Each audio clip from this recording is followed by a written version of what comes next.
नमस्कार, आप देख रहे हैं जनता टीवी और मैं हूं आपके साथ मनीषा सिंह। बुलेटिन की शुरुआत करेंगे बड़ी खबर के साथ। बड़ी खबर, बड़ी जानकारी आ रही है इस वक्त के सामने।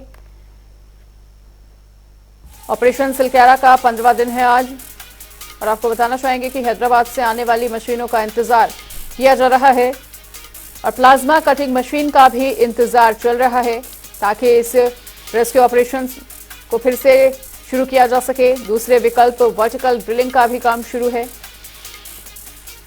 और बड़ी खबर, बड़ी जानकारी, टनल के ऊपर पहुंचवाई गई वर्टिकल ड्रिलिंग मशीन के इंस्टॉलेशन का काम भी पूरा हो चुका है। उत्तरकाशी ऑपरेशन सिलक्यारा का आज 15वां दिन है। 84 मीटर होनी है खुदाई।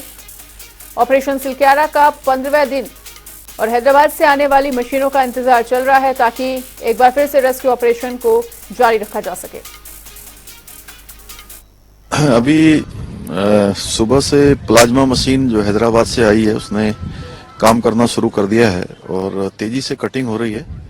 अब कुल 14 मीटर शेष बचा हुआ है जो आगर मशीन को काट के निकालना है। लगता है कि जल्दी ये काम हो जाएगा अगले कुछ घंटों में। उसके बाद मैनुअल काम शुरू होगा डीलिंग का। और इसी बीच एक और बड़ी जानकारी का रुख कर लेते हैं। एक और बड़ी खबर सामने आती हुई। सिलक्यारा की सुरंग में बचाव अभियान लगातार चल रहा है और बचाव अभियान पर मौसम का असर लेकिन अब पड़ सकता है। अगले 3 दिनों तक मौसम करवट बदलने के पूरे आसार जताए गए हैं मौसम वैज्ञानिक के अनुसार। और आज से पश्चिमी विक्षोभ सक्रिय होगा और कई जगहों पर बर्फबारी को लेकर येलो अलर्ट जारी कर दिया गया है, जिसका प्रभाव अब इस रेस्क्यू ऑपरेशन पर भी पड़ सकता है। और उत्तराखंड के कई क्षेत्रों में बारिश का अलर्ट जारी है। कल से होने वाली बारिश से ठंड की संभावना भी लगातार बनी हुई है और सिलक्यारा की सुरंग में जो बचाव अभियान चल रहा है उसको पूरे 15 दिन बीत चुके हैं और इस मौसम का असर इस बचाव अभियान पर भी पड़ सकता है।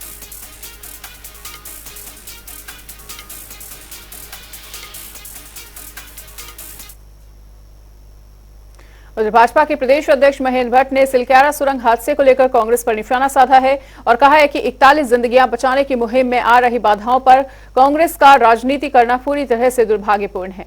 उन्होंने कहा कि मुख्यमंत्री पुष्कर सिंह धामी मौके पर रहकर राहत बचाव कार्य में जुटी टीमों का हौसला बढ़ा रहे हैं, लेकिन कांग्रेस को इसमें भी राजनीति नजर आ रही है।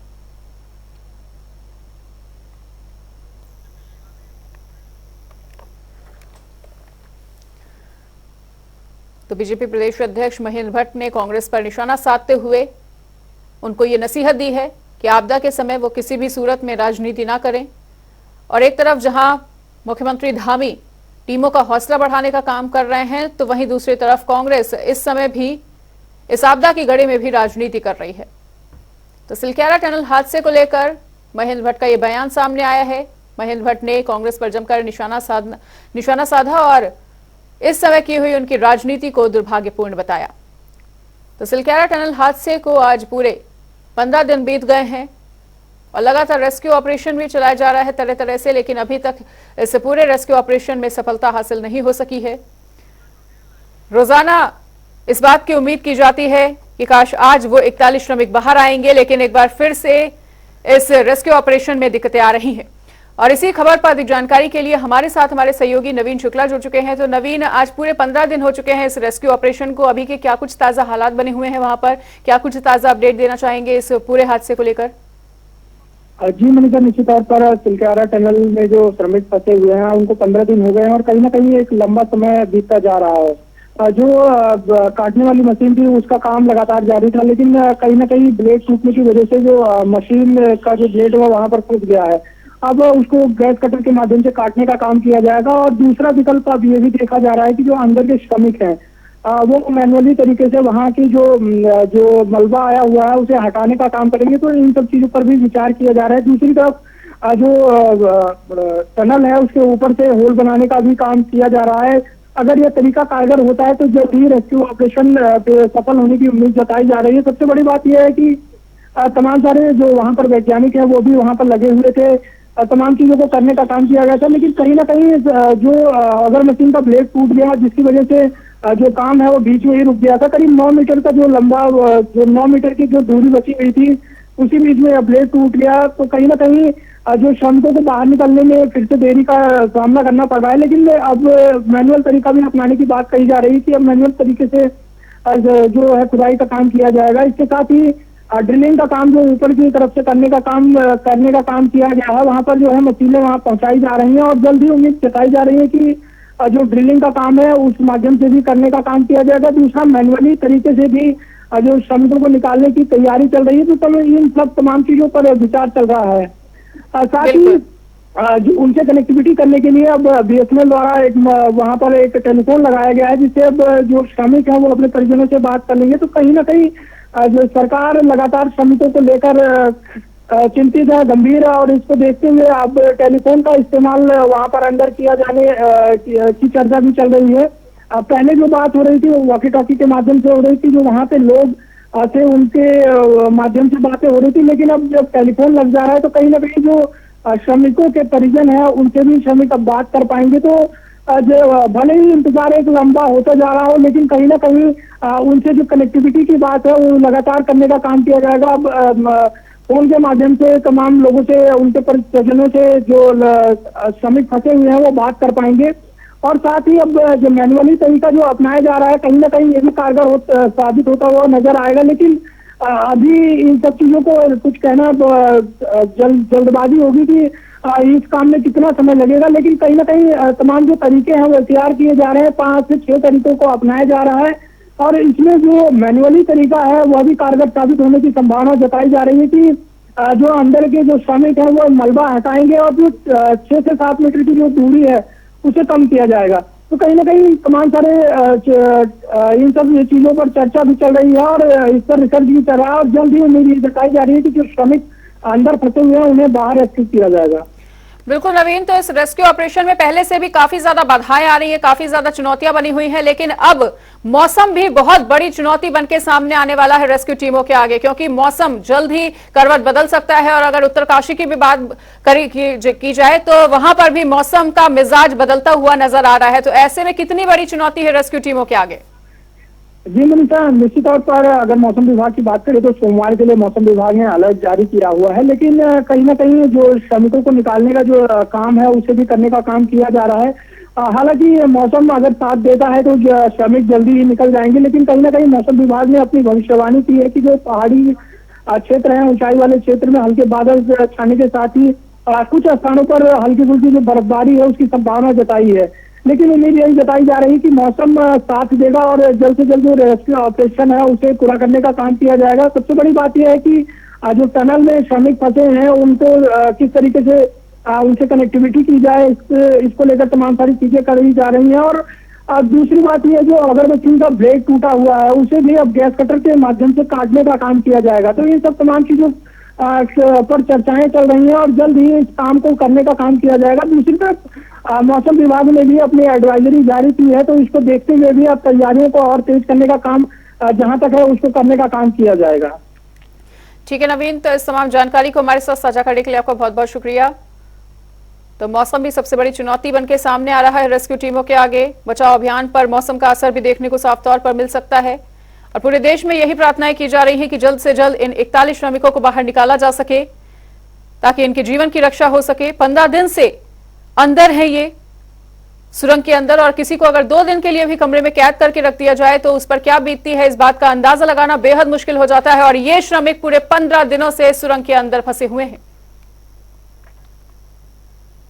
उधर से पुष्कर सिंह धामी ने सोशल मीडिया प्लेटफॉर्म पर लिखा है कि 26/11 मुंबई आतंकी हमले में देशवासियों की रक्षा के लिए अपने प्राणों का उत्सर्ग करने वाले मां भारती के वीर सपूतों को शत शत नमन। मातृभूमि की रक्षा के लिए देश के रणबांकुरों द्वारा दिया गया सर्वोच्च बलिदान हम सभी देशवासियों को राष्ट्र रक्षा के प्रति हमेशा प्रेरित करता रहेगा।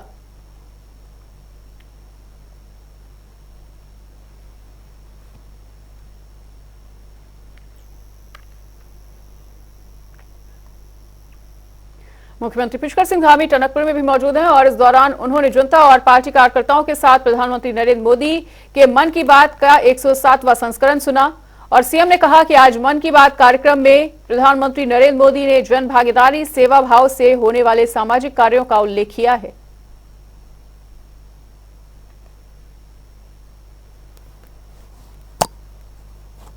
हम सब पर बना रहे, टनकपुर वासियों पर बना रहे, चंपावत वासियों पर बना रहे, पूरे हमारे प्रदेश वासियों पर बना रहे।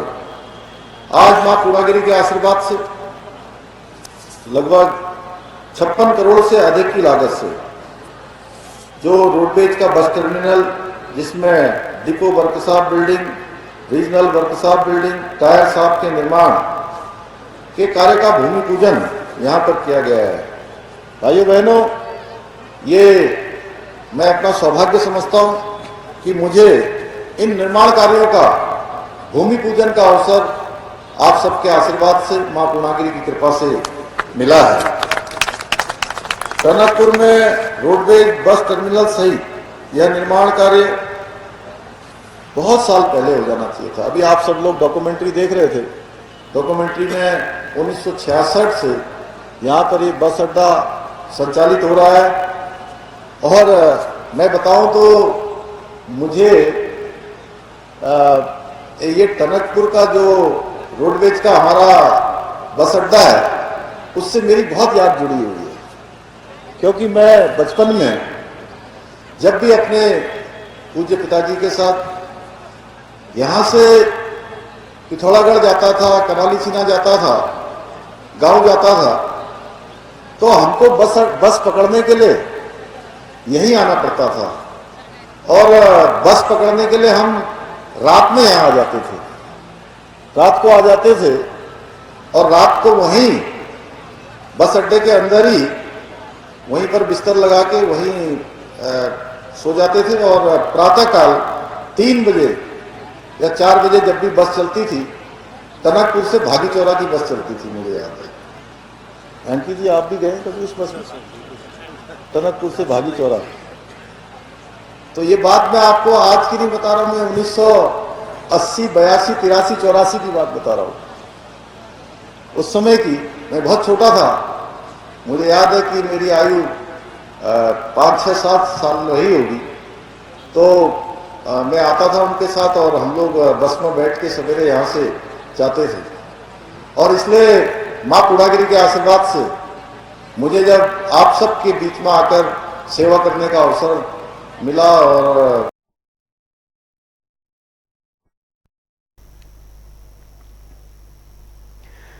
उधर राजनाथ सिंह हल्द्वानी के दौरे पर हैं और आपको बता दें कि वो एक निजी कार्यक्रम में शिरकत करने के लिए हल्द्वानी पहुंचेंगे। तो इस वक्त ये बड़ी खबर, बड़ी जानकारी आपको बता रहे हैं। रक्षा मंत्री राजनाथ सिंह एक निजी कार्यक्रम में शामिल होने के लिए हल्द्वानी पहुंच रहे हैं। और आपको बताना चाहेंगे कि केंद्रीय मंत्री अजय भट्ट की बेटी की शादी है और इसी शादी समारोह में शिरकत करने के लिए रक्षा मंत्री राजनाथ सिंह हल्द्वानी दौरे पर। तो इस वक्त ये बड़ी खबर, बड़ी जानकारी आपको बता रहे हैं। निजी कार्यक्रम में शामिल होंगे रक्षा मंत्री और शादी में शिरकत करेंगे रक्षा मंत्री राजनाथ सिंह। तो केंद्रीय मंत्री अजय भट्ट की बेटी की शादी है और इसी समारोह में शिरकत करने के लिए हल्द्वानी पहुंचेंगे रक्षा मंत्री राजनाथ सिंह। ये उनका निजी कार्यक्रम रहने वाला है, निजी दौरा रहने वाला है हल्द्वानी में। और शादी में शिरकत करने के लिए रक्षा मंत्री राजनाथ सिंह यहां पर पहुंचेंगे। आपको बता दें कि केंद्रीय मंत्री अजय भट्ट की बेटी की शादी है और इसी शादी समारोह में शिरकत करने के लिए रक्षा मंत्री राजनाथ सिंह भी हल्द्वानी आ रहे हैं। ये पूरी तरह से एक निजी दौरा रहने वाला है। निजी कार्यक्रम में शिरकत करने के लिए रक्षा मंत्री राजनाथ सिंह हल्द्वानी पहुंच रहे हैं और ये उनका हल्द्वानी का दौरा। हल्द्वानी दौरे पर रक्षा मंत्री राजनाथ सिंह निजी कार्यक्रम में शामिल होने के लिए पहुंचेंगे। रक्षा मंत्री, आपको बता दें कि शादी समारोह में शिरकत करेंगे।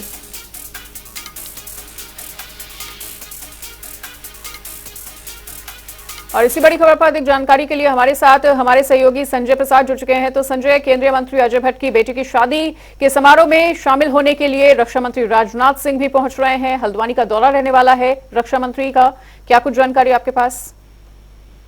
जी मनीषा, अभी तक जानकारी है राजनाथ सिंह जी हल्द्वानी पहुंचने वाले हैं अजय भट्ट केंद्रीय रक्षा राज्य मंत्री की बेटी की शादी में। बतौर केंद्र की तरफ से राजनाथ सिंह यहाँ पहुंचेंगे और उनकी व्यवस्था को, उनके इस दौरे को लेके पूरी जो सुरक्षा व्यवस्था है वो यहाँ चाक चौबंद करी गई है।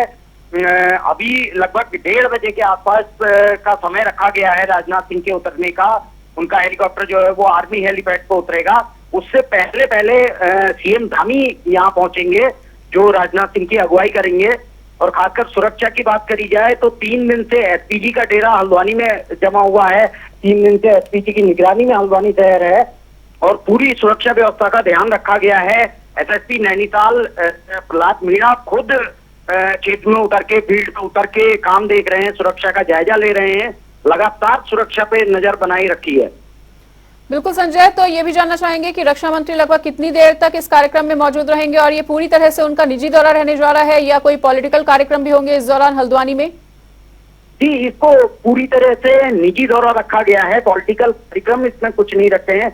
लगभग 1 घंटे के आसपास का समय वो हल्द्वानी में बिताएंगे। जहां तक अभी तक जानकारी आ रही है, कहा जा रहा है कि वो उतरने के बाद केवल रक्षा राज्य मंत्री अजय भट्ट की बेटी को आशीर्वाद देने यहाँ पहुंच रहे हैं और आशीर्वाद देने के बाद तुरंत वो दिल्ली के लिए रवाना हो जाएंगे। ठीक है संजय, तो इस तमाम जानकारी को हमारे साथ साझा करने के लिए आपका बहुत बहुत शुक्रिया। तो केंद्रीय मंत्री अजय भट्ट की बेटी की शादी है जिसमें शिरकत करने के लिए रक्षा मंत्री राजनाथ सिंह हल्द्वानी पहुंचने वाले हैं और ये दौरा उनका पूरी तरह से निजी दौरा रहने वाला है। शादी समारोह में शिरकत करने के लिए लगभग 1:30 बजे रक्षा मंत्री राजनाथ सिंह हल्द्वानी पहुंचेंगे।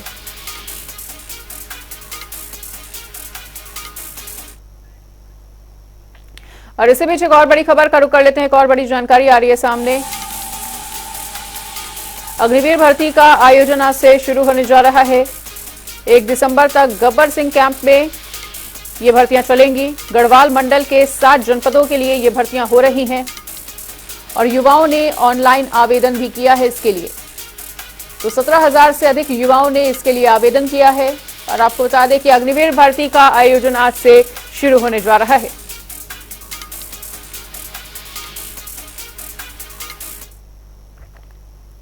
उधर उत्तराखंड सरकार टनल में फंसे मजदूरों को बचाने का हर संभव प्रयास कर रही है। वहीं आज दिल्ली रोड स्थित एक होटल में मीडिया से बातचीत के दौरान पूर्व मंत्री चौधरी अवतार सिंह भड़ाना ने बिना नाम लिए ही पूर्व सीएम त्रिवेंद्र सिंह रावत पर जमकर हमला बोला और कहा कि यदि ऐसे ही प्रयास चमोली घटना के दौरान किए जाते तो सैकड़ों लोगों की जिंदगी बचाई जा सकती थी। वहीं भड़ाना ने सीएम धामी के प्रयासों की सराहना की और कहा कि वो किसानों के मुद्दे लगातार उठाते रहेंगे। से क्योंकि जब मैं कभी आता हूँ, देश में दौरे करता हूँ, कहीं जो घटनाएं होती हैं उनको लेकर, तो हमारे पास एक चौथा थंब बताया जाता है मीडिया को। वैसे तो आजकल मीडिया का रवैया कुछ अजीबोगरीब है। हम तो खैर मीडिया ने और राष्ट्र के लोगों ने और समाज ने तो सब कुछ दिया है हमें। तो देखिए, जो हमारे भड़ाना जी हैं वो राष्ट्रीय नेता हैं और किसान मजदूरों की उन्होंने हमेशा आवाज़ उठाई है। वे किसी भी पार्टी में रहे हों, मैं भी राष्ट्रीय लोक दल का प्रदेश अध्यक्ष हूँ और जो किसानों के हितों की बात करते हैं, हमारी पार्टी भी किसानों हितों की बात करती है, उसको लेते हैं। उन्होंने टनल में जो लोग फंसे हुए हैं उनकी दुआओं के लिए आज हम सब लोग मिलकर गंगा आरती करेंगे और परमात्मा से दुआ करेंगे कि उन्हें सुरक्षित उनके परिवार में पहुँचे। और मैंने भड़ाना जी का मंगलौर में सभी कार्यकर्ताओं के किसान संगठनों के साथ में उनका भव्य स्वागत किया। उत्तराखंड के किसानों के उत्थान में अब राष्ट्रीय हॉर्टिकल्चर बोर्ड मुख्य भूमिका निभाएगा और सरकार और किसानों के बीच की दूरी को कम करने और किसानों की समस्याओं को सरकार तक पहुंचाने में ये बोर्ड अब मददगार साबित होगा। वहीं रुड़की पहुंचे नेशनल हॉर्टिकल्चर बोर्ड के डायरेक्टर बीरेंद्र जयाल का भाजपा नेताओं ने बुके देकर जोरदार स्वागत किया। इस दौरान रुड़की के लोक निर्माण विभाग के गेस्ट हाउस में पत्रकारों से बातचीत करते हुए बोर्ड के डायरेक्टर बीरेंद्र जयाल ने कहा कि केंद्र की मोदी सरकार किसानों की समस्याओं को लेकर बेहद गंभीर है, इसलिए उन्होंने एक किसान को हॉर्टिकल्चर बोर्ड के डायरेक्टर की जिम्मेदारी सौंपी है।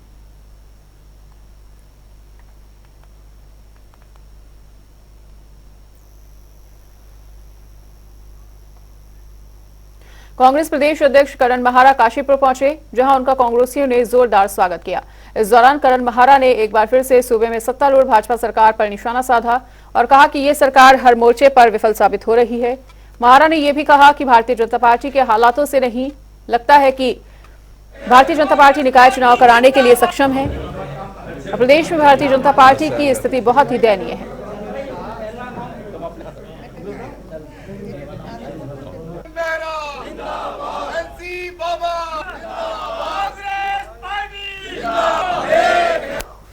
जिस तत्परता से बीजेपी की सरकार और प्रशासन ने अंकिता मर्डर केस को हैंडल किया, उसके 3 पहलू हैं। एक तो 5 दिन तक लड़की के पेरेंट्स के घूमने के बाद एफआईआर ना होना, उसके बाद एफआईआर होने से पहले डोजर चल जाना, और डोजर चलने के बाद मुख्यमंत्री का ट्वीट करना कि हमने डोजर चला के पनिश कर दिया है। उसके बाद 2 दिन बाद वो ट्विटर हैंडल से वो उनका किया हुआ जो ट्वीट था वो हटाना। उसके बाद एक विधायक के द्वारा ये डाला गया कि मैंने डोजर चलवा दिया, और उसके बाद आज तक उस विधायक से पूछताछ नहीं हुई। लड़की मोबाइल पे मैसेज करती है कि वीआईपी को एक्स्ट्रा सर्विसेज देने के लिए मुझ पर दबाव बनाया जा रहा है, और लड़की मार दी जाती है। मंगलौर विधानसभा सीट पर होने वाले उपचुनाव को लेकर सभी पार्टियों के नेता पार्टी स्तर पर अपनी अपनी दावेदारी पेश करने में जुटे हुए हैं। और आपको बताना चाहेंगे कि एक बार फिर से भाजपा की तरफ से हरिद्वार ग्रामीण विधायक स्वामी यतीश्वरानंद मंगलौर से अपनी दावेदारी पेश करते हुए नजर आ रहे हैं। उनका मानना है कि इस बार जनता केंद्र और प्रदेश सरकार के जरिए किए जा रहे विकास कार्यों से प्रभावित होकर भाजपा के प्रत्याशी को जिताने का मन बना चुकी है। साथ ही मंगलौर के भाजपा कार्यकर्ताओं में भारी उत्साह भी देखने को मिल रहा है, जो भाजपा प्रत्याशी की जीत को पक्का करेगा। गंभीर बीमारी के कारण उनका स्वर्गवास हो चुका है। मैं ईश्वर से प्रार्थना करता हूं, परमात्मा उनकी आत्मा को शांति दे।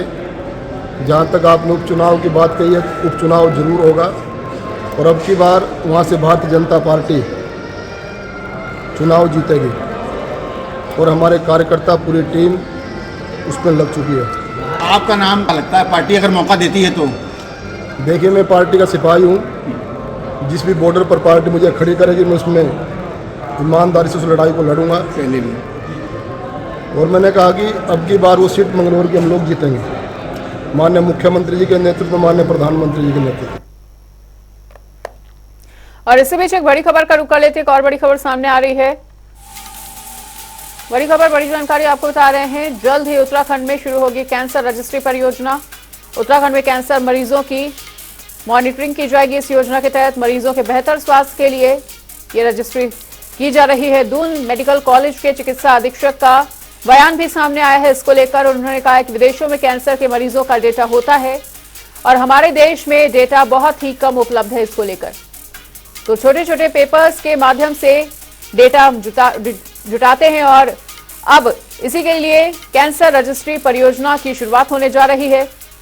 उत्तराखंड में कैंसर मरीजों की मॉनिटरिंग भी की जाएगी। मरीजों के बेहतर स्वास्थ्य के लिए रजिस्ट्री होगी। दून मेडिकल कॉलेज के चिकित्सा अधीक्षक का बयान सामने आया है, और उन्होंने कहा है कि विदेशों में कैंसर के मरीजों का डेटा उपलब्ध होता है, लेकिन हमारे देश में डेटा बहुत ही कम उपलब्ध हो पाता है। तो छोटे छोटे पेपर्स के माध्यम से डेटा कलेक्ट करने का काम किया जाता है। और फिलहाल इस वक्त के बुलेटिन में इतना ही। खबरों का सिलसिला लगातार जारी है, देखते रहिए जनता टीवी।